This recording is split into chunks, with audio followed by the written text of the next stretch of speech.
All right. Here is for the Fulton County D. Atlanta Judicial Attorney, God Second, the Honorable Judge Scott McAfee is presiding. Court will now come to order. Thank you, Mr. Sidney.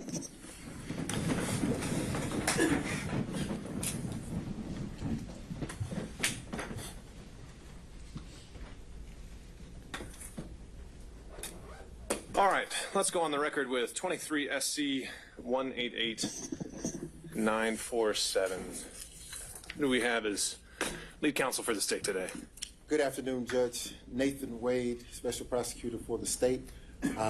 Here present at the council table with me, I have Executive District Attorney Daisha Young, Deputy District Attorney Will Wooten, and Special Prosecutor John Floyd.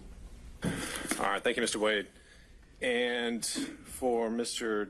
Chesboro, who's lead counsel today. Good morning, Your Honor. My name is Scott Grubman. I'm representing Mr. Chesboro, and with me I have co-counsel Manny Aurora.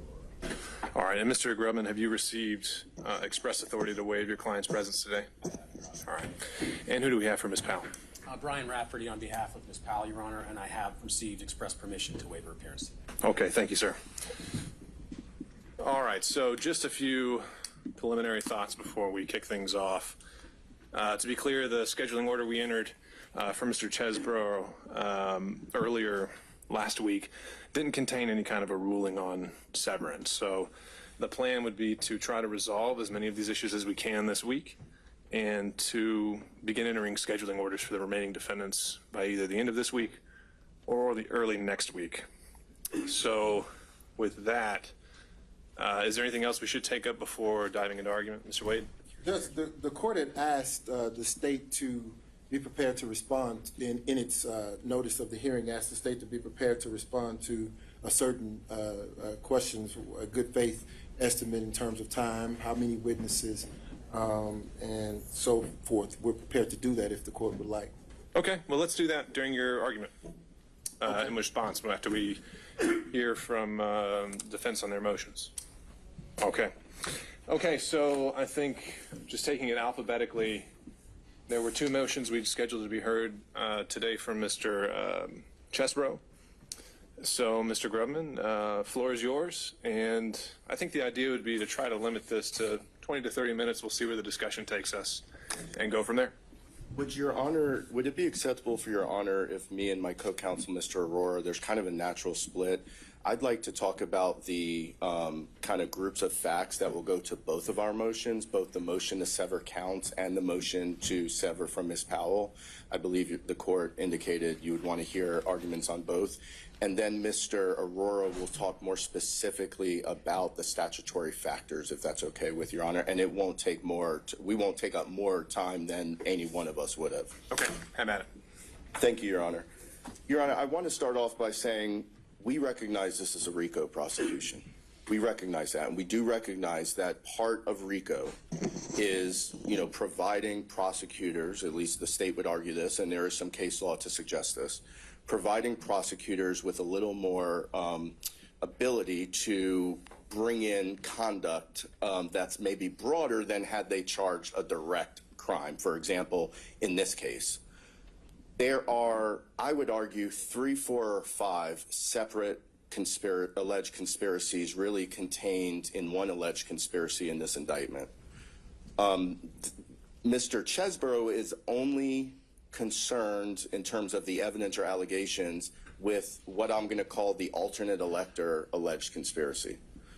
The allegations contained in the indictment, and of course I'm not saying that I believe they are true, but accepting them as true, shows that Mr. Chesboro at most was only involved in that aspect of the conspiracy. Specifically, the allegations showed that Mr. Chesboro sent received approximately 18 emails, all in his role as an attorney for the Trump campaign, asked to opine on the application of the 12th Amendment to the United States Constitution and the Electoral Compact, and then several other emails. Most of those additional emails were simply transmitting the memos that Mr. Chesboro wrote that are alleged in the indictment, and 1 or 2 other emails to certain state officials discussing the logistics of how to go through the Electoral Compact. So that's what I'll call the alternate elector alleged conspiracy. Mr. Chesboro has been indicted as part of that conspiracy. He's alleged to be part of that conspiracy. Obviously, we will defend those charges, but that's conspiracy A, if you will. Then there are 2 or 3 other conspiracies. With all due respect to Ms. Powell, and nothing I say, of course, in this should indicate whatsoever that I'm commenting on the evidence against Ms. Powell. And I apologize, I know that's not Ms. Powell, but her representative, Mr. Rafferty. Ms. Powell is alleged to have engaged in a conspiracy, again, just accepting the allegations and the indictment is true, dealing with the computer systems down in Coffee County, Georgia. And those computer systems, as we allege in our indictment, Mr. Chesboro, or I'm sorry, in our motions, Mr. Chesboro is not even alleged to have undertaken anything, even remotely related to the Coffee County conspiracy, which I'll call it. Then there's a 3rd alleged conspiracy. And that 3rd alleged conspiracy, I'll call, I don't necessarily want to use her name because of the circumstances, but the poll worker conspiracy, where there are allegations that certain individuals named in the indictment went and tried to apply some pressure tactics to a certain poll worker that I believe works here, lives here in Fulton County. That is also a conspiracy that in no way, shape, or form involves Mr. Chesboro. And again, that's not my defense take on it. That's according to the allegations in the indictment. Now, again, as I started off, Your Honor, I understand that RICO does provide flexibility.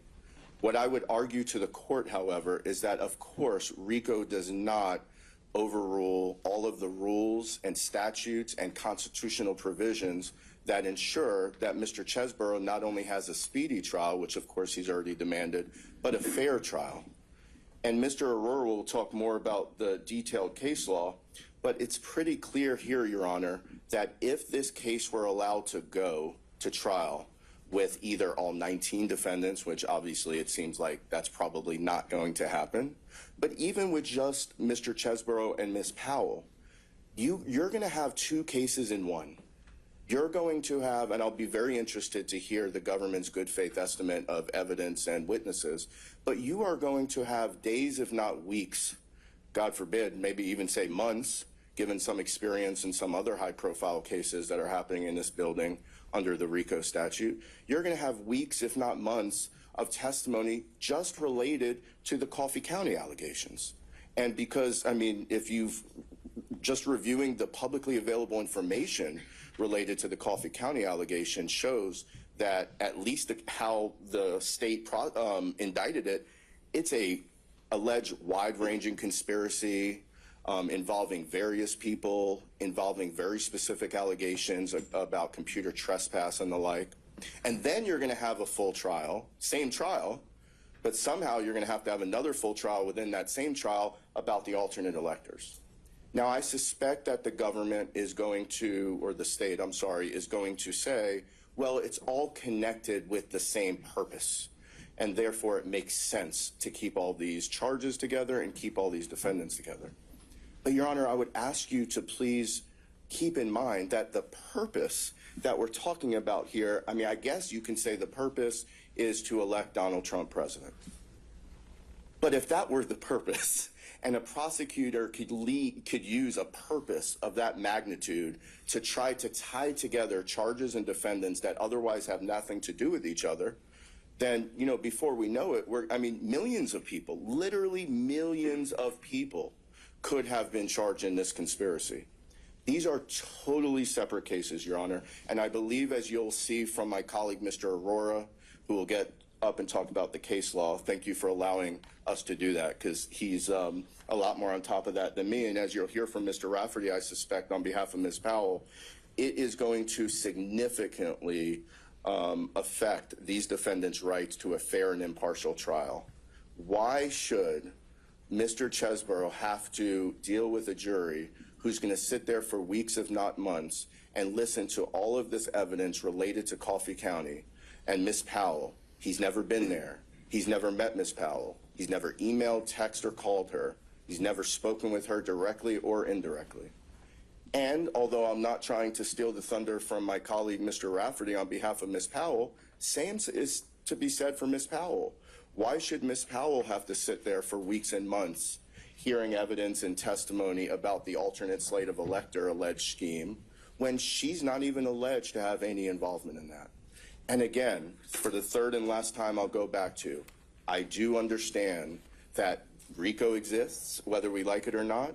The prosecution chose to bring this case under RICO, although they could have very well brought this case specifically against individuals who are charged with individual crimes, but they chose not to, and that's their discretion. But, Your Honor, that should not override Mr. Chesboro's right to a fundamentally fair trial. It's in the state constitution, it's in the federal constitution, it's in the Georgia Code. And I'm really worried that allowing evidence related to all of these other counts and all of these other defendants, in particular, in this case, Ms. Powell, will very seriously jeopardize this. I think, as Mr. Aurora will make clear, it is clearly well within the discretion of the court, if not, as we argue, mandatory to grant this severance from Ms. Powell, and also to grant the severance we asked for related to the counts that don't affect Mr. Chesboro. So with that, Your Honor, I'm sure you'd like to hear some case law or supporting authority, so I will let my smarter co-counsel, Mr. Aurora, get up and deal with that. Thank you.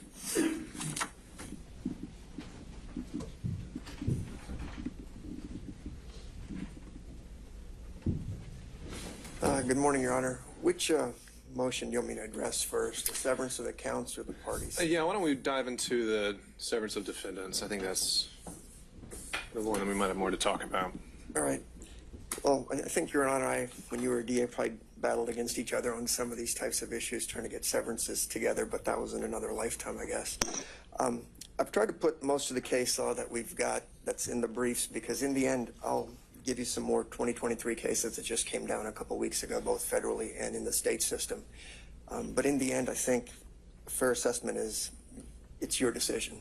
I mean, there's nothing that says if X, then Y, or if Y, then Z. It's just basically you're going to have to weigh the options. Is it my voice, or is it ringing? There might be a little bit of a feedback. Okay. So with regards to the severance, with regards to Ms. Powell, I'll go ahead and start the court off with Henderson versus State, and I've highlighted it for the state. And may I approach, Your Honor? Sure. That just came down about 2.5 weeks ago. And if you go towards the second to last page on the back, I've highlighted that for the court and for opposing counsel. So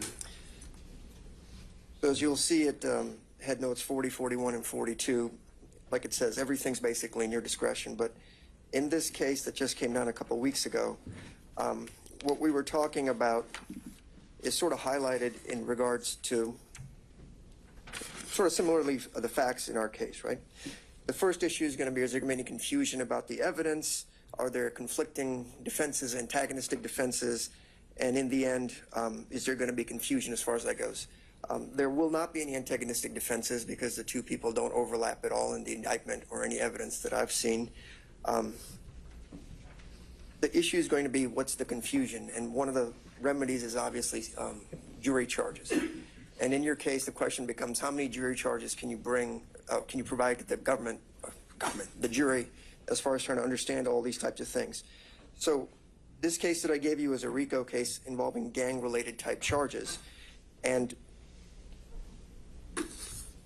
what it basically says is those two people were charged with the same crimes. And in the end, the court didn't sever those matters. We don't have that here right out of the gate.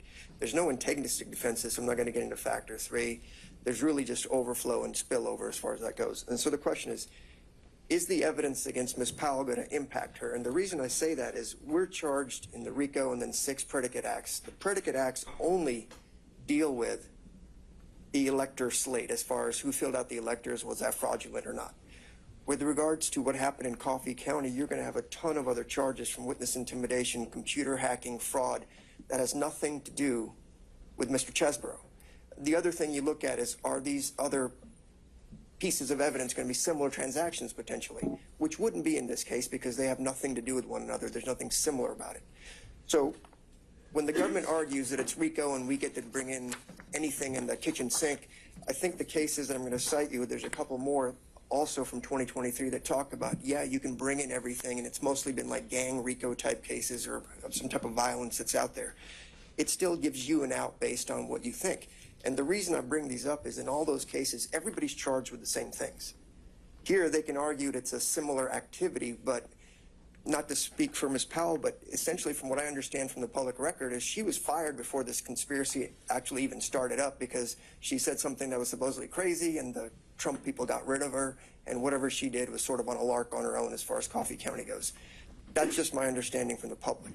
Again, I just want the court to focus in on what type of evidence would come in against Ms. Powell versus what we're charged with, which is solely paperwork and legal opinion on 3 different memos and some emails. So with that, I'll approach the court on a RICO case that dealt with drug dealing that just came down in the federal courts in March of this year. It's out of the Ninth Circuit. Again, I've highlighted everything that I believe to be relevant with regards to this case. Mr. Rohr, what's the site on that? The site will be 2023 Westlaw 2620418. And if Your Honor would look at just above head note 7, it's going to be about 3 or 4 pages in. I realize the bottom of my pages have sort of been cut off, but it would be if you just fold over 3 pages, and I've highlighted it. And so again, there they talk about co-defendants being charged in conspiracies and, you know, why there's joinder in these matters. But again, factually speaking, if you look at it, the charges are the same against each person, and then the severance isn't necessarily going to change anything as far as that goes. And again, I know I'm repeating myself, but we don't have similar charges. It's completely different if you look at the indictment as far as that goes. Again, I'll emphasize, we are charged solely with the elector portion and the ballots that they filled out that were sent up to Washington, D.C. versus Ms. Powell isn't charged with any of that. She's charged with, I guess, computer fraud and some other things as it goes to Coffee County. And lastly, before I rest on this part of this argument, the seminal case that came down dealing with suppression would have been Zafiro versus United States back in 1993, ZAFIRO. Again, I'll highlight that, Your Honor. And this also is a drug conspiracy because almost all the RICOs and the conspiracies, unfortunately, dealt with drugs and violence, and this is sort of an outlier or a case of first impression for all of us here. And if Your Honor goes to the head notes that are labeled 8, 9, 10, 11, 12, and 13 on the 3rd page over, they talk about the risk of a fair trial in this situation. Again, in Zafiro, they didn't grant the severance because the parties were interacted, and they just mostly talked about antagonistic defenses because one co-defendant would say the other guy did it, I didn't know anything about anything. But they also talk about what evidence could have been admitted that wouldn't be considered against someone else. And so in our position is, if you look at Georgia case law, it talks about would they be similar transactions so they could come in or some other vehicle. None of that exists here in this case. And like Mr. Grubman said, they're essentially different mini conspiracies within this entire RICO Act. And so what evidence are you pointing to that's inadmissible in your trial than would be in another? With regards to Ms. Powell, we would object to a lot of that stuff because it would impugn our character as far as being associated with somebody, which they'd have to prove. Now, granted, it's admissible if we're going to trial together, but you would have to give limiting instruction after limiting instruction after limiting instruction as far as that goes. And at some point, if we're going for a week or a month or however long the trial is, I don't want the baby to get thrown out with the bathwater. That's why I'm emphasizing. We are charged with sort of the intellectual part of this case, right? We wrote some memos talking about how the ECA and the 12th Amendment works, and that's a separate motion we filed that we'll need to take up in the future about those issues. And then specifically in Georgia, we sent 2 emails to the head of the Republican Party as alleged. That's it. In the RICO count, there's 160 some odd overt acts. As the court knows, there's an overt act, which doesn't have to be a crime, and there's predicate acts. We are not labeled as having committed any predicate act in the RICO conspiracy in this case. We then have 6 substantive counts, all that deal with whether the electors are fraudulent or not, and whether they filled out the paperwork was forgery or not. That's essentially all of it. With her, you don't have that. You've got what happened in Coffee County as far as, did we have computer fraud, computer trespass, did we intimidate people, were we suppressing the vote, things like that, that, you know, I've read about and I've seen the public atmosphere which is going to come up. That has nothing to do with us. Our whole point is we were 1,000 miles away from here. We wrote intelligent memos based on our experience in the Gore versus Bush campaign, which we also worked on. And we basically said, if there is a valid underlying offense, then the ECA and those arguments that I'm making could be valid. We had nothing to do with the actual shenanigans, allegations, whatever, in the state of Georgia necessarily themselves. And that's where I'm trying to distinguish it. Because you could very easily say it's just two defendants, so there may not be a confusion of who's what, but you're essentially running two trials simultaneously in here. And so I don't think giving limiting instructions with me objecting to all of it is fair. And I think that's what Zafiro and some of the other cases talk about. And I brought those up because even though they ruled against us and everything, the analysis was relatively sound.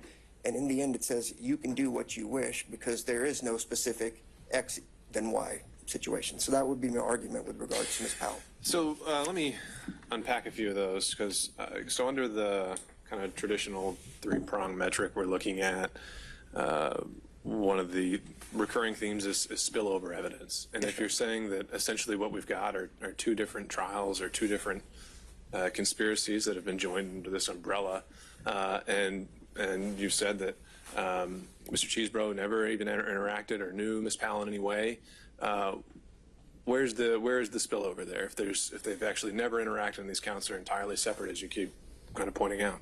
Well, the spillover is essentially, I mean, we can't hide sort of the elephant in the room that sort of overglosses all this stuff. I don't know what evidence the government's going to try to present with regards to how they prove the RICO conspiracy or the knowledge or those types of things. What I'm saying is, yes, there's going to be separate evidence going up against Ms. Powell, but at some point, the sheer volume of it all, there's going to be sort of a connection. We're sitting at the table together, and that carries a lot of weight. Your Honors, one of the very few judges that's done a ton of trials as far as that goes, and you know the impact that's going to have as far as that goes. There's just a reality. I don't know if there's a legal theory that says it out there, but you and I both know that's going to happen. And I'm not discounting that it might be, you know, obviously inconvenient and burdensome, and it might take a lot of time. But do we have any case? You cited to the Price case, I think, as a reversal of a denial of severance. Yes, sir. Have there been any other cases in the 43 years since then where a denial of severance was reversed? It's incredibly rare. I haven't found it. I'm sure somewhere in this country that's happened as far as that goes. But what I was trying to say is severance traditionally, even like when you and I interacted, is in a group of 3 or 4 people accused of committing a crime together, specifically you murdered this guy or you sold these drugs, you did this. It's not you sold drugs, you murdered on a separate day, a month apart, whatever it might be. There's a time lag here. There's a completely different set of facts that go with it. There's no interaction or knowledge as far as the parties go. So there's no way for us to presume how much damage that the evidence against one person might eventually spill over regardless of the instructions. And that's what I cited to you in the Griffin case, you know, out of Georgia from 2000 by the Supreme Court. It's a decision you have to make. I can't presume any of that, but having a ton of experience, you having a ton of experience in trials, you know that that is a substantial risk as far as impacting a fair trial, because her charges are way more provocative versus the boring old charges that we have as far as just sort of the paperwork type situation. And that's what I worry about, because it tinges on racial issues, voter suppression, all those kinds of things are going to come up, you know, based on what's happened in Coffee County. And that scares the heck out of me. So are you saying that in line with Price, I think the way Price has been distinguished over the years is one defendant had overwhelming evidence and the other defendant didn't really have much. Are you saying there's a defendant here who has overwhelming evidence as compared to your situation? Well, I don't have discovery yet, so I can't necessarily say. I can just base it on what I think the evidence is going to be. I don't know if I'd call it overwhelming. It's completely different, and I'm sure there's going to be a ton of it from what I've seen in the TV coverage and the public media as far as people speaking out on Coffee County. Whereas on our side, we'll have intellects talking about, is the ECA constitutional, is it not? What is the 12th Amendment? I mean, frankly, Judge, prior to this case, I didn't even know what the 12th Amendment was because I'd never even thought about it. I don't know if anybody in this room had really thought about it, or the ECA. It was just people vote and somehow it all works out. And so I've had to learn a lot of that stuff. It's just a completely different trial. I think you can see that in sort of reading just the indictment in itself. And that's the fear. At some point, do we just sort of mix it all together and stop paying attention? I don't know. And then how many limiting instructions are you going to give in this case? Is it going to be before every witness that comes up against Ms. Powell, which of course I'll have to object to, is not relevant to us, and impeaching and all these kinds of things. And so I just think it'd be easy to have a clean trial. It'd be a much shorter trial, in my opinion, as far as that goes.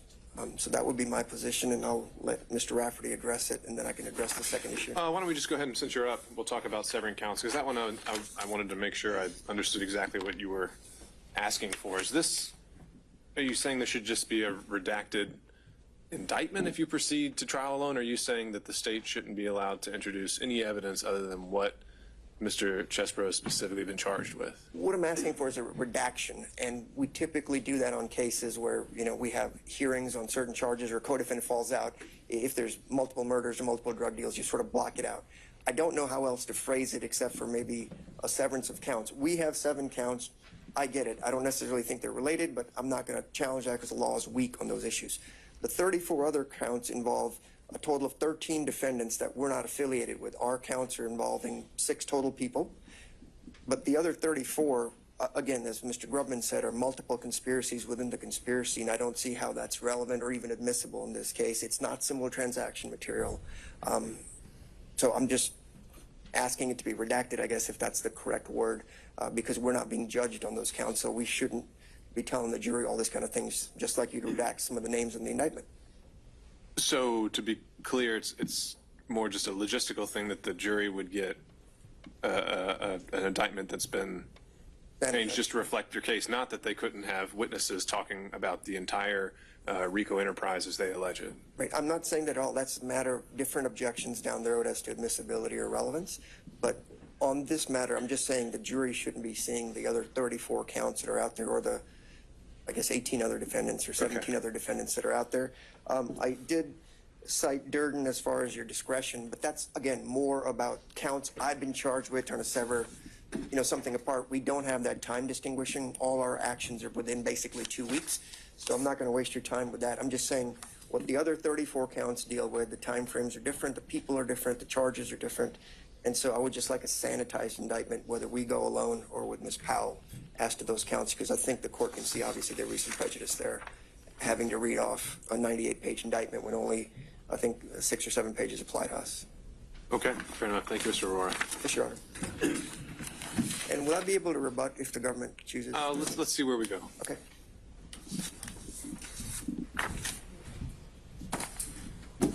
Good afternoon, Your Honor. The case against Ms. Powell is in a slightly different procedural posture than against Ms. Chesboro, and I just thought it appropriate to sort of start with the fact that we filed a speedy trial demand within a day or two of the speedy trial demand of Mr. Chesboro.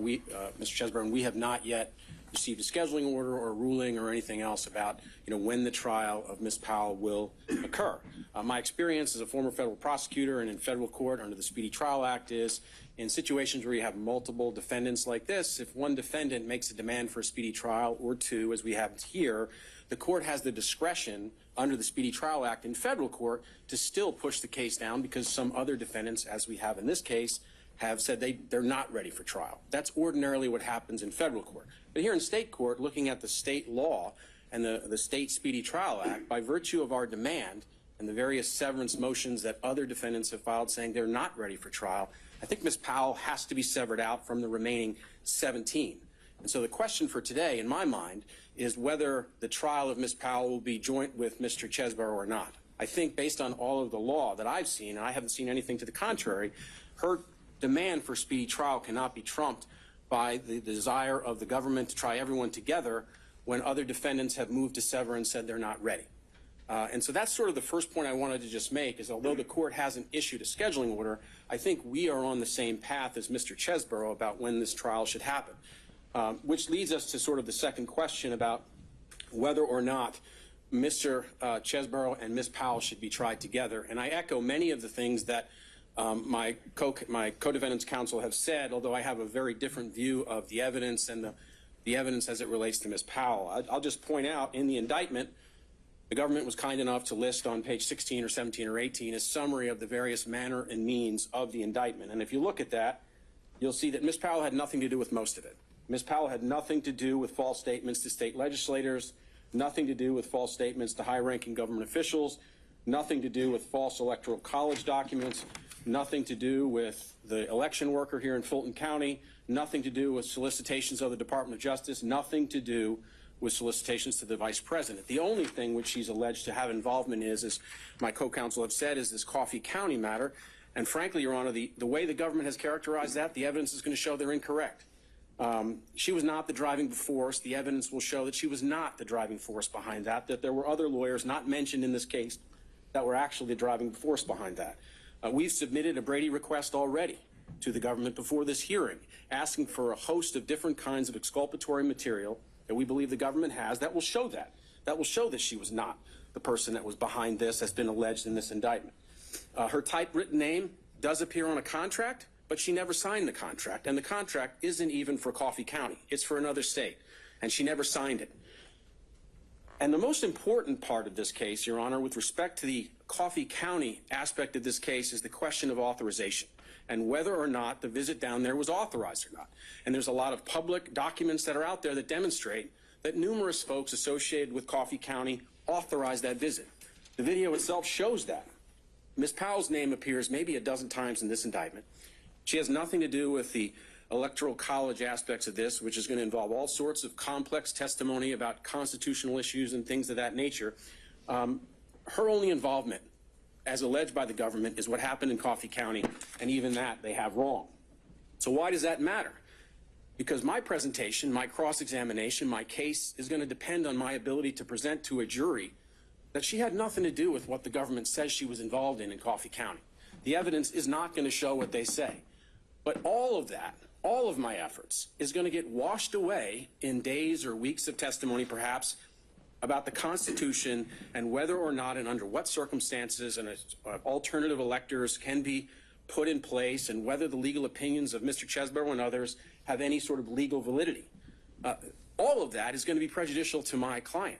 She's going to be sitting there for days, if not weeks, listening to this kind of testimony when the case as to her in Coffee County really boils down to one day, January 7th. That's it. The whole case is about whether or not that visit was authorized and what, if any, role she had in it, which is very little, if none. So, you know, she's going to be prejudiced by all this other testimony about things that she had nothing to do with. And as a matter of judicial economy, you have discretion, as my counsel have said. You have the discretion to make a decision about the interest of judicial economy. I don't think a trial about Coffee County, if that's what we have a trial about, is going to take weeks or months. I think the trial could be over in a couple of days. Most of it is on video that a lot of folks have seen, and there's a handful of emails, and that's really it. There isn't that much evidence. And so when the court thinks about its discretion, about how it can exercise that discretion and move this case along, move Mr. Chesboro's case along, the best way to do that, frankly, is to try the cases separately. And I would ask the court to just exercise the discretion that it has, that my co-counsel have already set forth, and sever Ms. Powell's case from Mr. Chesboro so she can get a fair trial. I'm prepared to answer any other questions, Your Honor. I think I've laid out my arguments. Let me take up one, again, as it relates to the traditional framework. I think Mr. Chesboro's team took this up, but one of those, obviously, is the antagonistic defenses. Are you joining their position that you don't anticipate that being a consideration here? I don't think that there's antagonistic defenses because, as my co-counsel has said, my client doesn't know Mr. Chesboro, has never met him, has never really spoke with him. There's no emails or documents or anything else. What he's accused of has absolutely nothing to do with Ms. Powell at all. And so I don't see that as antagonistic. It's just that evidence presented at a trial with Ms. Powell is going to prejudice her in the same way that Mr. Chesboro's lawyer said that evidence about whatever Ms. Powell did would prejudice Mr. Chesboro. Okay. Thank you, Your Honor. Thank you, sir. Hey, that cue's fired. Judge, while Mr. Wooten is chomping at the bit to address some of the arguments that counsel has made, I'll just briefly lay out a few things that the court has asked the state to be prepared to respond to. Firstly, we will contend that a trial of these 19 co-defendants will take 4 months, and that does not include jury selection. And it's also predicated upon whether or not, of course, the defendants elect to testify or not. But 4 months is our time estimate. In terms of the number of witnesses, there are in excess of 150 witnesses that the state intends to call. 150 witnesses. Judge, we contend that we must prove the entire conspiracy against each and every one charged. Each and every one charged. So the court, in the interest of judicial economy, would have to make the decision as to whether or not the court wants to try the same case 19 times or 2. So, to be clear, when you say 2, has your position evolved from your filings of last week or from lately? It hadn't. It hadn't, Judge. I just throw out the number for just to give the court the difference in the number of times and the number of man hours it'll take to try the case, once or twice. Well, when you say twice, who's involved in each case? Obviously, the 2 who have requested severance here. All right, because up to this point, I thought the state's position was all 19 need to go on October 23rd. It is, and that continues to be our position. Okay. And just to clarify that and flesh that out a bit, you're saying that right now you would predict that if it was just a trial of Ms. Powell and Mr. Chesboro, that the state's going to need those same amount of witnesses, those same amount of exhibits, and that same amount of time? Absolutely. Okay. Your Honor, for my portion, I do have a PowerPoint. How does the court prefer that I do that? Well, I think we'd have to get you on the Zoom call so you can share a screen. Okay. Just a moment. Do you have a link for that? I do not, Judge, but All right, let's see if we can email you that.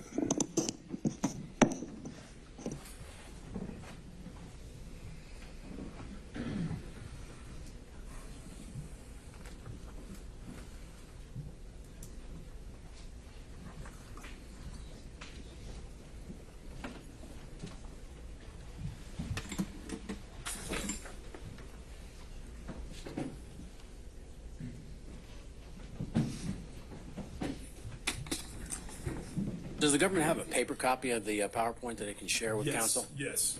While I'm waiting on that email.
Judge, I'm not seeing that email come through.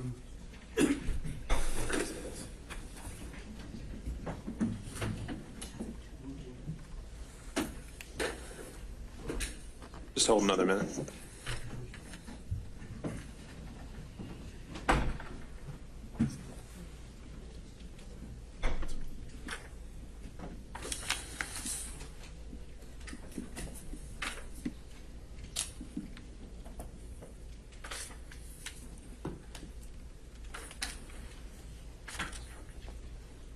Your Honor, if we're using, I'm sorry, is it all right? I'm sorry, I had knee surgery 2 weeks ago. So could we just make the PowerPoint an exhibit if the government's going to use it to the record? We want to make it an exhibit? That's I would ask objection here with this S1? No objection, Your Honor. All right. Do we have an extra copy for Ms. Smith? We could share ours. I can share with Mr. Rafferty if they don't have an extra copy. So Judge, I did have a copy for the court, but I could convert that to an exhibit if the court prefers. Sure.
I've got the meeting ID, I just don't have the passcode.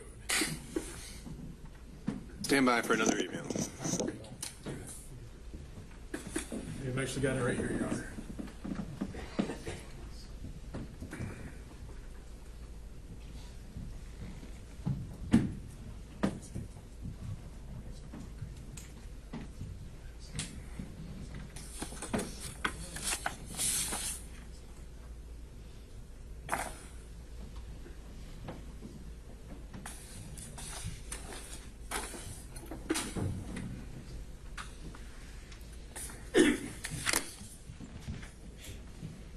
Judge, may I go ahead and share screen?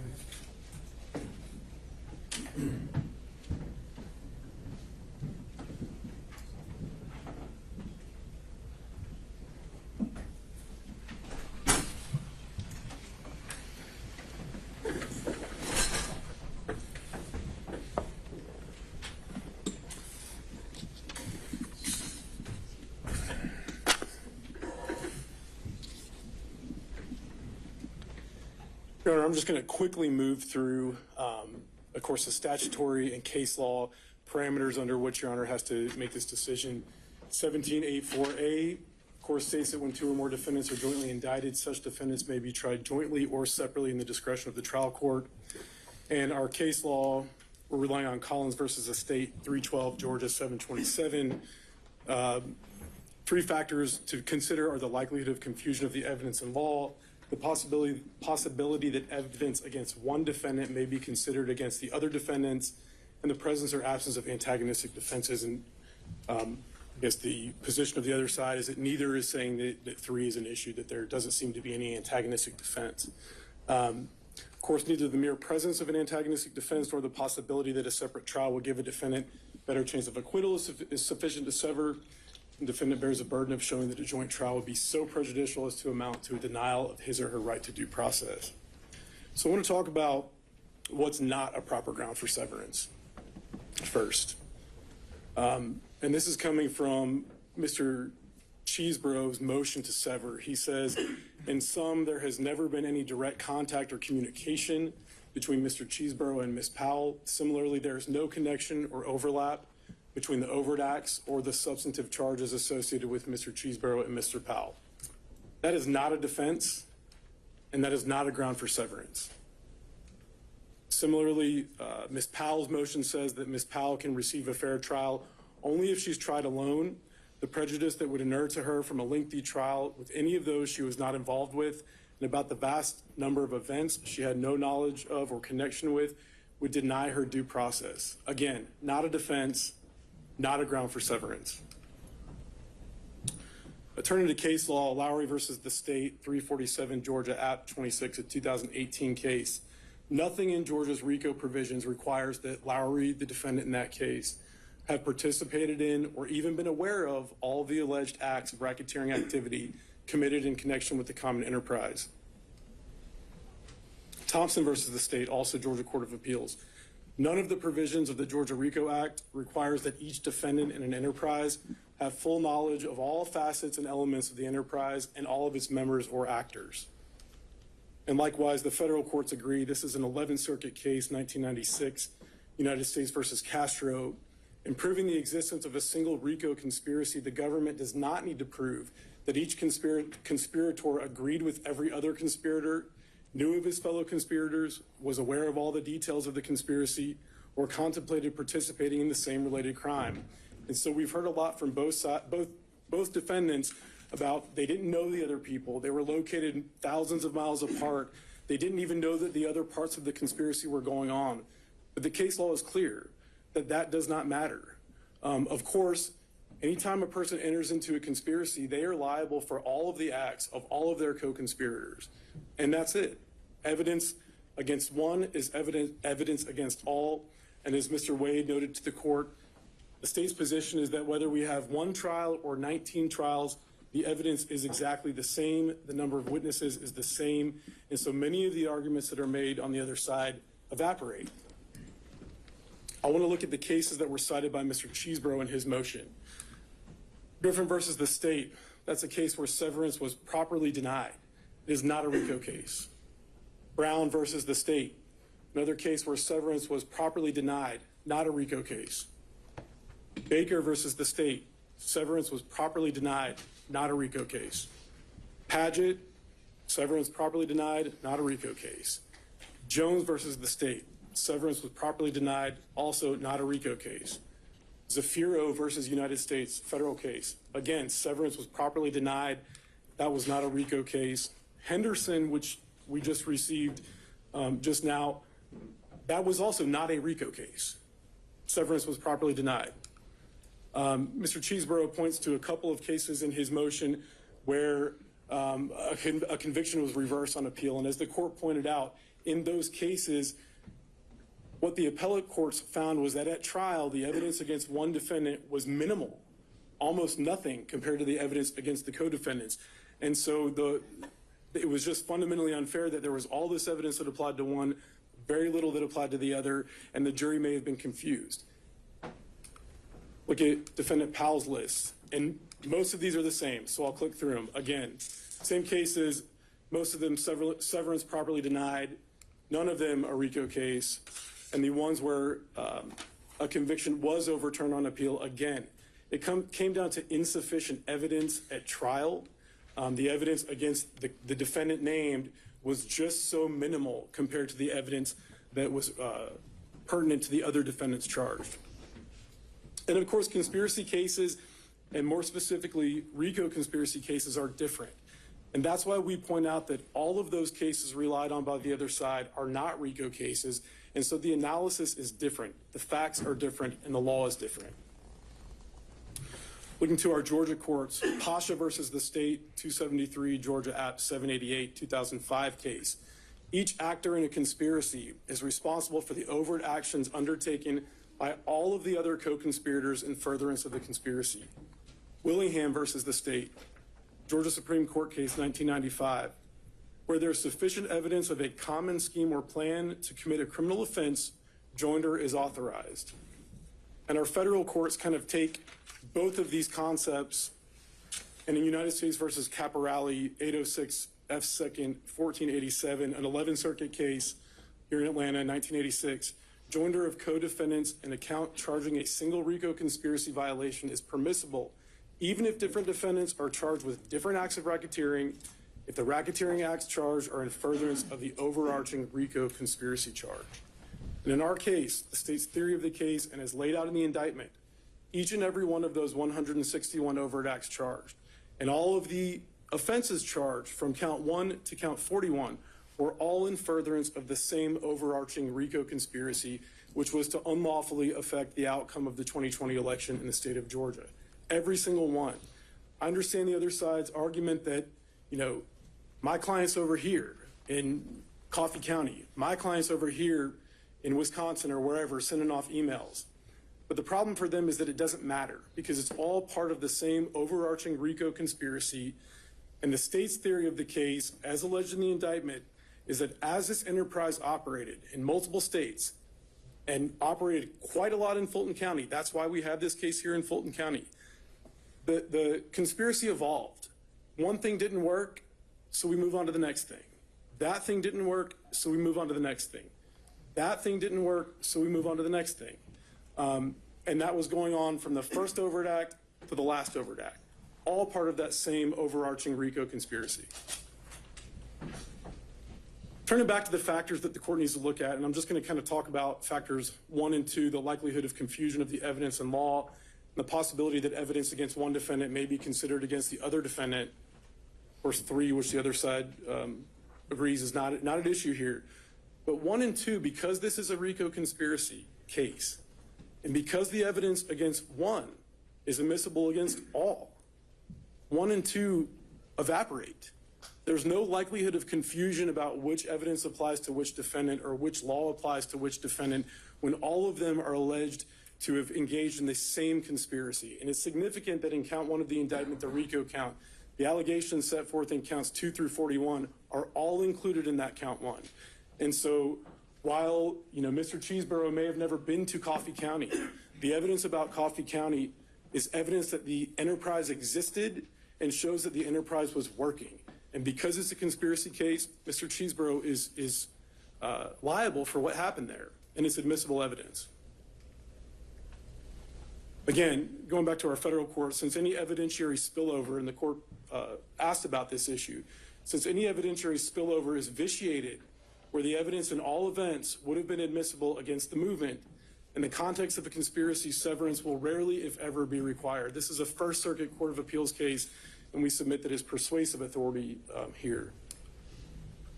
Again, turning to another example, United States versus Diaz, a Second Circuit case from 1999, and a federal RICO conspiracy case from the Second Circuit involving the Latin Kings.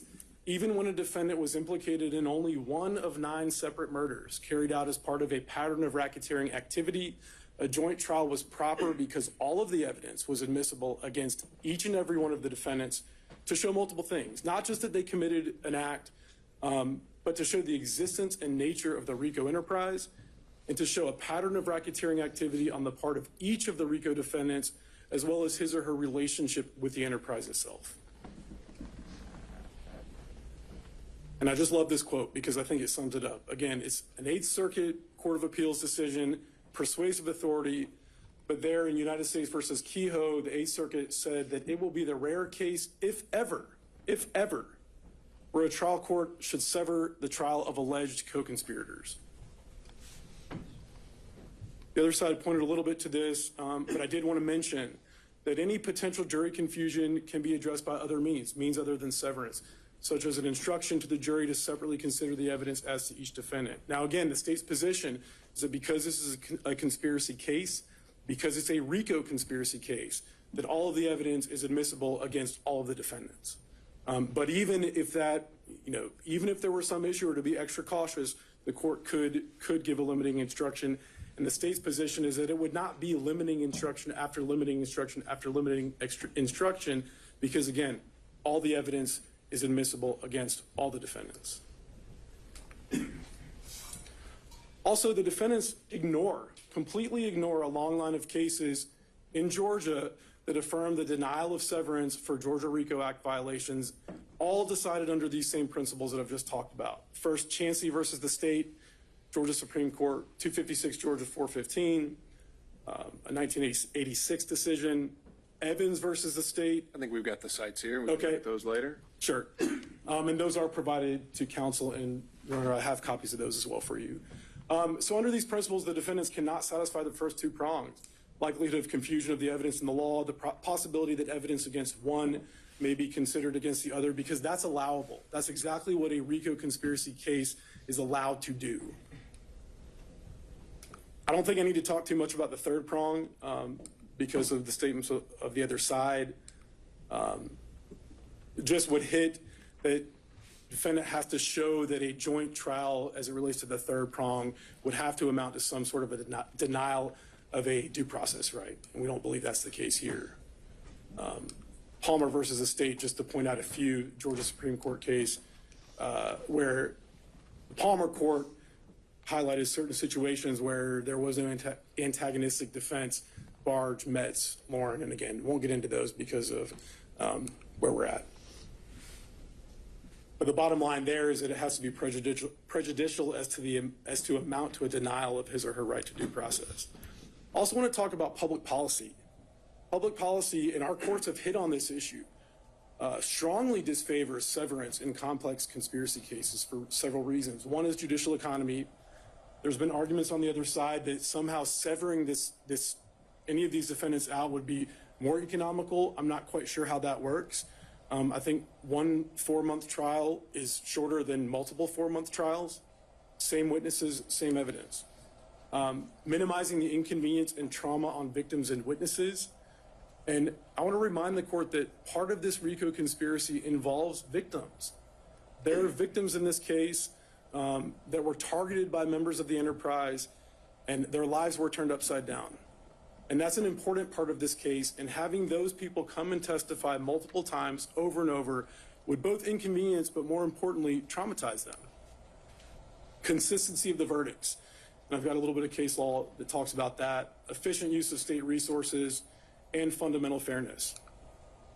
Justice Scalia astutely observed, It would impair both the efficiency and the fairness of the criminal justice system to require, in all these cases of joint crimes where incriminating statements exist, that prosecutors bring separate proceedings presenting the same evidence again and again, requiring victims and witnesses to repeat the inconvenience and sometimes trauma of testifying, and randomly favoring the last tried defendants who have the advantage of knowing the prosecution's case beforehand. He goes on to say, joint trials generally serve the interests of justice by avoiding inconsistent verdicts, enabling more accurate assessment of relative culpability. And he points out that these are sometimes advantages that operate to a defendant's benefit. So even apart, he says, from these tactical considerations, joint trials generally serve the interests of justice by avoiding the scandal and inequity of inconsistent verdicts. And our Georgia courts agree. They agree that economic use of resources is an important and legitimate concern. Montgomery versus the state, 156, Georgia App 448, a 1980 case. In a case where the same witnesses, the same evidence, and the same charges would be used against all defendants, thus affecting judicial economy in the use of physical facilities, time of witnesses, jurors, and court personnel, the trial court must consider these efficiencies against the possible conflicting interests of joint or multiple defendants. And the 11th Circuit, again, agrees. United States versus Brown, 2007 decision 505 F3rd 1229. We find considerations of judicial economy to weigh heavily against severance in light of the substantial systemic interest in handling this complex conspiracy case in one trial. And in that case, it was a 2-month trial. State, as we've represented to you, Judge, believes that this would be at least a 4-month trial. So defendants, the state's position, have not met their burdens as to any of the factors set forth in Collins. The case presents no likelihood of confusion of the evidence or law applicable to any defendant because all of the evidence is applicable to all of the defendants. All of the law is applicable to all of the defendants. And 2, evidence against any defendant may properly be considered against each of the defendants in a RICO conspiracy case, so there's no risk of this spillover effect. Just to mention 3, again, they concede that that's not an issue here. That's all I have, Judge, unless you have any questions. Just a few. So these, again, the 3 factors, those are just, would you agree that those aren't exclusive? Yes, Your Honor, absolutely. All right. So we're really supposed to take into consideration the circumstances of the entire case and anything that just might be present in this case. It may not be in others, right? Yes, Your Honor. So I guess some of the things I think we need to think through, to me also, it's more this position that we still need to have all 19 people at the table 47 days from now. And maybe this is something, if you need to tag team in with somebody else on the council, one of the first things I kind of want to talk through is potentially how removal affects this. So I know your state is currently litigating this issue with multiple of the co-defendants in federal court. And while that's happening, until a decision is made, we can't issue a judgment of conviction here, right? Yes, Judge. Now, no matter how Judge Jones rules, isn't either party going to have the right to appeal that ruling? That is correct, Judge. Our position is that both sides would have the right to appeal. And so the 11th Circuit could take any idea of how long to weigh in? As long as they need to. Right. So it could potentially, even optimistically, be a 6-month turnaround just for the 11th Circuit to come up with a decision, right? Yes, sir. So if it's a 4-month trial that starts in October, we're potentially sitting at a point where we've presented the entire state's case, maybe even the jury has returned a verdict, but we can't enter that judgment of conviction until the 11th Circuit comes to a decision. Is that kind of the scenario we're playing out here? Judge, I think... Excuse me, we can have a moment, Judge.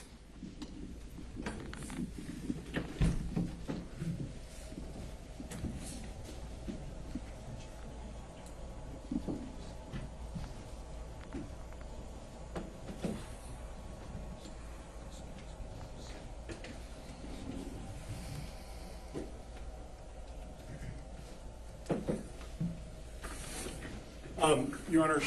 And by the way, let me add, I know this wasn't something that I highlighted, so if this is something we need to submit for, post-hearing briefing, we can do that, but this is something that I think is a consideration we ought to be taking into mind. Sure, and that may be the best route, Judge. Our kind of position on that is it depends on what the scope of Judge Jones's order is. If he takes the position that he removes everyone, or that he just removes those who may have, some entitlement to removal, the law is a little unclear on how that works in a criminal case. But you can see what would happen. No matter how he rules, if let's say he says that some aspects of the case stay behind with us here in Fulton County, and the 11th Circuit changes their mind and reverses that entirely and says, no, the entire case has to get removed to federal court. Where does that leave us in the middle of a jury trial? Is double jeopardy attached? Have you now risked your entire prosecution because this case has now been removed to federal court and we've sworn in a jury and it's been presenting evidence against all these other co-defendants? Judge, again, I think for those very complex kind of fine-tuned details, we may need the opportunity to brief those issues. It's not easy, and we've got, again, less than 2 months to figure this out. So I think to kind of charge ahead without coming to some thoughts on this very soon might be risky. And then the other issue here is even if we say that the three prongs aren't met, again, just dealing with the logistical issues, the state's case may take 4 months, but voir dire with 19 defense attorneys is going to be a different animal than voir dire with 2. So I don't think saying they're both going to equally be 4 months, no matter how many defendants are involved, would be completely accurate. Is that fair? In terms of who can object? Just at any particular question that's asked, the sidebars that are requested, just the sheer physical limitations if one attorney gets sick. Is it really so, can we so confidently say that each trial is going to be exactly 4 months, no matter who's involved? I don't think we can say exactly, but I think it kind of cuts both ways, Judge, because if we had, for example, 19 people tried at one time, you have a witness up, and let's say they're subject to 19 cross-examinations. Of course, each of those 19 is not going to be the same full-length cross-examination. So you would have kind of a shorter, if you took them all together, you might have a shorter time for that witness on the stand with 19 people versus if you have 19 trials of one person. And I'm going to the extremes just to demonstrate the point. But if you have 19 trials with one defendant each, then each of those witnesses would be fully cross-examined 19 times. So there's a give and a take. Some things might take longer, some things would be quicker. So the other things to think in mind is this is going to be a case with a lot of pretrial motions. And again, I don't know how many hearings we're going to need to have to sort through all those. But if we compress our timeline to 40-something days, our ability to even be able to really weigh those and think through these issues, again, it just seems a bit unrealistic to think that we can handle all 19 in 40-something days. That's my initial reaction, thinking of just how to get this. And are we even delaying the inevitable? If we say there's no severance, aren't we going to have 17 defense attorneys get up here and file motions for a continuance just saying they're not ready? I think we've already had some counsel indicating they're on trial in other cases in federal court. And if we're just going to be sitting in a position where we're having to consider a continuance motion in 40 days, why delay the inevitable? Sure, Judge. The state's position on that is that we're here on 2 defendants. And so at this juncture, other defendants have filed their motions for severance, and they may raise those issues. And it would be appropriate for the court to consider all of these issues in making its decision. But for today's purposes, we're here on 2 defendants. And the issue is, do we pull these 2 defendants out? Not do we pull, defendant 13 out or whatever the case may be. So the state's position is until those are raised by those parties, once we have hearings on those, that they shouldn't affect the court's decision as it relates to these 2 defendants. Okay, so at a minimum, I think what I'm hearing here is that it might be appropriate at this time to consider whether Mr. Chesboro and Ms. Powell proceed alone together. Whether they have provided the court and met their burden to show that they should come out. Not that the other 17 should come out, but they should come out of the pot is the state's position. Okay. All right. Your Honor, may Sure. I have like 2 minutes to respond? Sure, last word from the defense since it's your motion. So, Judge, I will take this down just Your Honor, I'm not trying to oversimplify this because it is a complicated case, both factually and procedurally. However, as to the 19, Your Honor, there can't be a trial of 19 people, and it has nothing to do with the length of time. It has to do with the fact that 2 defendants exercised their statutory right to a speedy trial, and 17 other defendants, many of whom's lawyers are here, didn't. And that's our right to do, and that's their right to do. So, with all due respect, Your Honor, I don't even know that there's truly a reason to spend much time. Of course, I can answer any questions, but really much time talking about 19. So really, I think the question here today, to wrap up, is whether it's a trial of State versus Powell and Chesboro, or 2 trials, one State v. Chesboro, one State v. Powell. All of the cases, and we would like an opportunity, since there will be some post-hearing briefing, to read those cases the court State cited and maybe respond to them. I looked at one. It's the one that says, where there is sufficient evidence of a common scheme or plan to commit a criminal offense, joinder is authorized. Willingham v. State. Joinder is authorized. That doesn't mean that severance is inappropriate. Those are not the same thing. Just because joinder is authorized does not mean the court shouldn't sever. Let me be clear about something, Your Honor. The State wants this case, and I think it's absolutely clear in the pleadings. The State wants a case against Donald Trump and all these people together. The State wants to make this case about Donald Trump. Donald Trump is one of 19 defendants. Ken Chesboro is another one. Ken Chesboro is not a politician. Before 6-7 months ago, he was probably unknown to 99.9999% of the population. You get all those nines? And so now to force him to sit here in a trial where there's evidence of all these other things is just not fair. And I'm sorry, Your Honor. You know, they have a slide here. RICO is different. Sure, it's different. I acknowledge that in my opening. But what this slide does not say is that RICO overrides the rules governing fundamental fairness, constitutional and statutory protection that are designed to protect defendants. This Willingham case, and upon information and belief, I believe most of the other cases cited by the government are cases like murder. The Willingham case is a murder case. It's a murder conspiracy case. Certainly the State understands the difference between 3 and 4 people being charged with one single conspiracy versus 19 people being charged with 3 or 4 different conspiracies. And Your Honor, if the court were to take the State's arguments at face value, there would almost never, if ever, be a RICO case that can ever be severed. And think about what that means. It means that the state of Georgia and the various district attorneys throughout the state can use the RICO statute, can take 3, 4, 5, 6, 7 different conspiracies, and at their sole discretion, with no oversight by any court, say that they're one, bring them in one indictment, and then we're all stuck together. And quite frankly, Your Honor, let's compare and contrast this to the YSL case going down a few, I don't know if it's floors down or up, I think down. That YSL case, I don't know much about it, but I know enough. I've watched it TV, listened to podcasts. It's a common conspiracy. Yeah, there were different overt acts being done towards the same conspiracy, and therefore the state can try them together, but it's one conspiracy. And that's where I think if you read that Willingham case, where there is sufficient evidence of a common scheme or plan, how, Your Honor, is the plan down in Coffee County, if it's a plan, the alleged plan, have any commonality other than electing Donald Trump, Your Honor? Half of the United States took some act towards electing Donald Trump.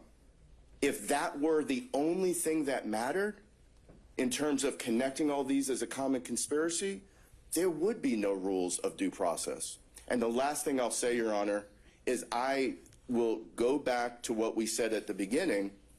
I think it's perfectly clear here that this trial does not have to last 4 months. Because what the state is assuming is that, let's say Your Honor grants our severance motion and allows us to try our case just Chesboro and then Powell separately. Well, they're saying, well, it's all going to be the same evidence. Not necessarily.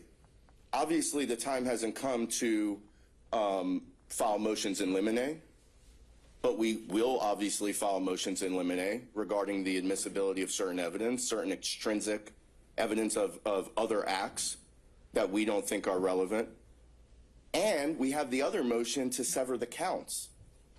And no one motion, I don't think, Your Honor, should be, they all, obviously, I know the court has to rule on all of them independently, but I would argue, Judge, that you should consider them jointly in terms of figuring out the big picture here, which is, it is within the court's control to. Well, let me clarify something, because I think the argument of the motion to sever the counts really wasn't so much as a ruling on Yes, Your Honor. limiting the evidence, just as a logistical, here's the indictment we're going to hand the jury. And I meant altogether. So if you combine, let's say Your Honor was to grant that, it would be a significantly pared down indictment. Then, assuming that we're going to file motions in limine that kind of track the same type of arguments, right? The things that I know Your Honor is not going to rule on this until we file it, but you might expect that if Your Honor grants a motion that says, all right, these 50 things in the indictment don't get read to the jury, it's probably a pretty good chance either way that we're also going to file a motions in limine to say that evidence of those things that have nothing to do with Mr. Chesboro also can't come in. Your Honor, the bottom line is the state cannot be allowed to call something RICO and the rules are out the window. It wasn't what the General Assembly intended. It's not consistent with just basic principles of due process and fundamental fairness. With that, Your Honor, unless the court has any questions, we appreciate it, and I reserve the remainder of my time to the extent there is any. Mr. Rafferty? Very briefly, Your Honor. I just want to, we've beaten the dead horse as it relates to your discretion about granting a severance between Mr. Chesboro and Ms. Powell. But the first point I made, I think, remains, and that is Ms. Powell has filed a demand for a speedy trial much in the same way as Mr. Chesboro. Many of the defendants, as counsel has indicated in the courtroom here today, their lawyers have filed motions to sever. And I don't think any of the case law or anything that the government has cited here today trumps my client's right to a speedy trial. She has asked for a speedy trial. She filed it timely, just like Mr. Chesboro.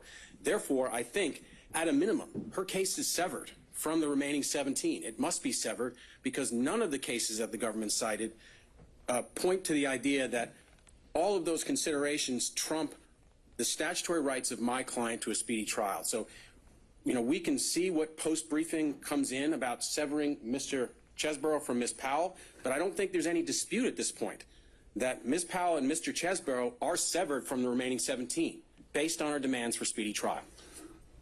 All right. Thank you, Mr. Rafferty.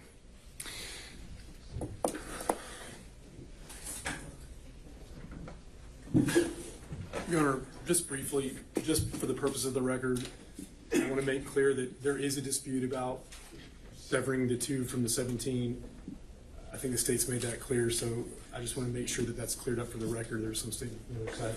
And just before we depart, we would just ask for, if there is briefing, what that briefing schedule is. Of course. No, I think we still have plenty to talk about before we wrap up for today. So, obviously, I think has been made clear, we're on an expedited timeline with these statutory speedy trial demands, and we are certainly here ready and willing to provide both defendants that right, and we plan to make that October 23rd trial date stick. With that in mind, I don't know if we're always going to be able to have the luxury of pre-hearing briefing and post-hearing briefing, and some of these issues may require a little more exploration than others. This one, I don't think is one of those.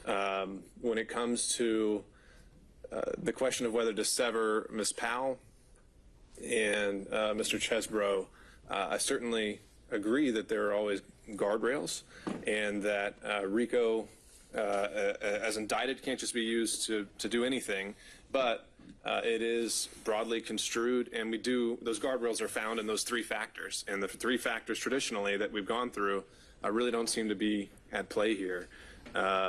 We don't for one, the antagonistic defense issue is conceded.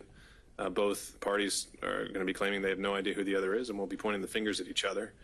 I think the argument that they're charged in two separate kind of silos of charges strengthens the idea that there won't be confusion amongst the jurors and there won't be spillover evidence. So really the strongest thing that I'm hearing, and I don't think it's invalid, is that it's going to be kind of a matter of inconvenience and potential added expense to have both defendants sit together. And that's certainly true, but there's also other judicial economy aspects to consider and issues of inconvenience as well. We talk about the jurors. I don't think we can take for granted that these would both be two equally 4-month-long trials. I think it could easily be twice that with multiple defendants, and I think we need to take into account the fact that one docket goes entirely on hold while this case is going. And instead of it being, if we're purely considering aspects of judicial economy, which to me was really the only valid argument here, I think taking up 2 dockets and for a period of 4 months also weighs into that, as well as the voir dire process and the inconvenience to the jurors. So based on what's been presented today, I'm not finding that severance from Mr. Chesbro or Powell is necessary to achieve a fair determination of the guilt or innocence for either defendant in this case. And so I'll deny Mr. Chesbro's motions to sever from Ms. Powell. I'll deny in part Ms. Powell's motion to sever from Mr. Chesbro.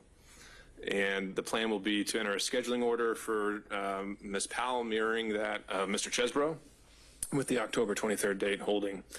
It sounds like the state is still sticking to the position that all these defendants should remain, and they want to address some of these removal issues. I'm willing to hear that. I remain very skeptical, but we can. I'm willing to hear what you have to say on it. And so, but again, because we're on a limited time frame, I don't think we have the luxury of waiting. So, how long do you think the state needs to respond to that issue? 2 weeks, Judge? I don't think we can do that. There's going to be motions deadlines for the other defendants, and we need to get scheduling orders entered. Had to ask. That's fine. And I had to deny. Understood. 10 days?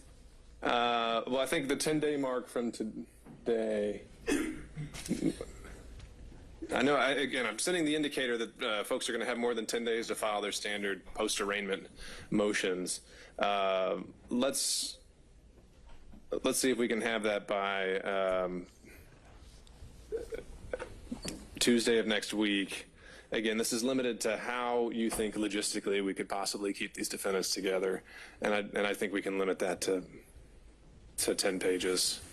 And if anyone else wants to respond, they can to that issue. But Mr. Grumman? Yes, Your Honor. This is, if you're still going on this issue, I did have a quick other issue just since we have your attention to bring up. We do have a pending motion to talk to the grand jurors. Right. Let me get to that. So, again, knowing that Mr. Chesbro and Ms. Powell are hurtling forward and the motions are going to keep coming in, I don't think it makes sense to just have these all pile up. So we would pretty much maybe just keep having these weekly sessions together and handle them one at a time. So to that end, I believe we're starting another trial next week. I think it's a murder trial we're doing next week, but looking at Thursday or Friday of next week, how's everyone's availability? I only saw motions from Mr. Chesbro, so I guess the question's only directed towards Mr. Grubman and Mr. Aurora. I'm looking at Thursday or Friday morning. We're here whenever the court instructs us to be. Got it. Your Honor, could we ask for Friday morning? I've got to do a sentencing On Thursday morning? afternoon. Thursday afternoon? You know, Florida's saying hour, it's going to be 3, so I just figured we could have, depending on how many motions, just Well, so far you've got, I believe it's the 2 related to the grand jury, and then you have 1 more related to the supremacy clause. we've got 2 more coming either today or tomorrow. Maybe we limit it, since the grand jury issue is something that might take more time to flesh out if it's granted. Maybe we limit it to those 2 for next week, and we can save the constitutional arguments for another day. Can we still do that Thursday morning, though? Assuming if it's just those 2 related to the grand jury. We start at 9. That's the plan. Okay. Yeah. Thursday morning at 9. I'm sorry, John Fulton. Sure. Thursday morning or Friday morning? Thursday morning, it sounds like everyone, and we'll do those two grand jury motions. And then, Mr. Rafferty, if you want to jump on board and adopt them, we can obviously work you in. Yes, Your Honor. And just quick clarification, the briefing from the state by Tuesday, is that going to be on the question of whether it's going to be a trial of 19 or a trial of 2? That's right. Thank you.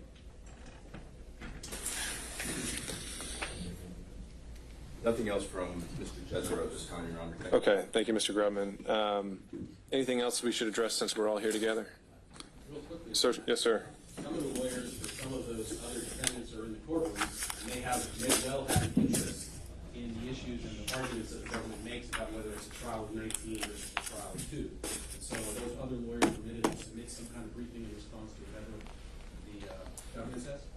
I think that would be fine. I think some already have. I think folks have already been submitting severance motions saying that they're not ready, that there are conflicts, and so that might very well suffice.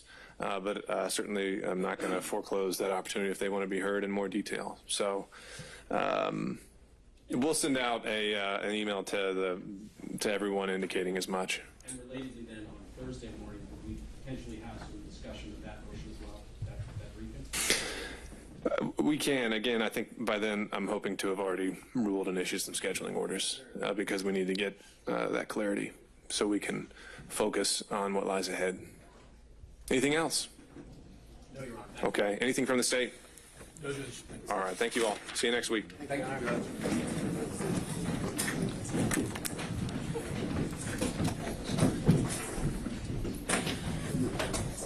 All right, folks.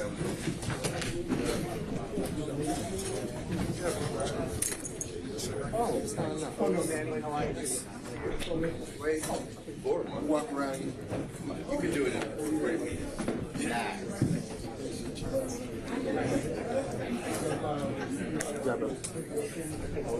Me for my life. I ain't trying to be like these defense lawyers who wrote bankruptcy. And good to see you, sir.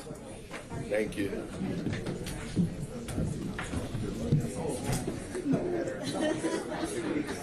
All right, have a good one.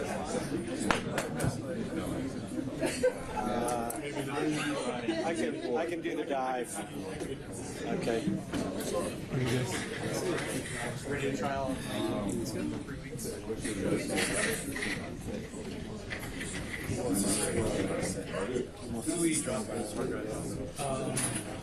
Yeah, understood.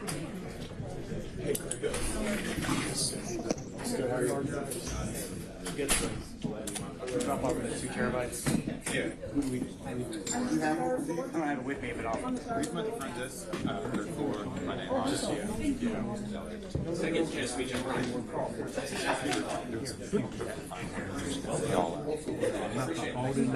Good. That's a lot. Take care. Nice to meet you. Take care, guys.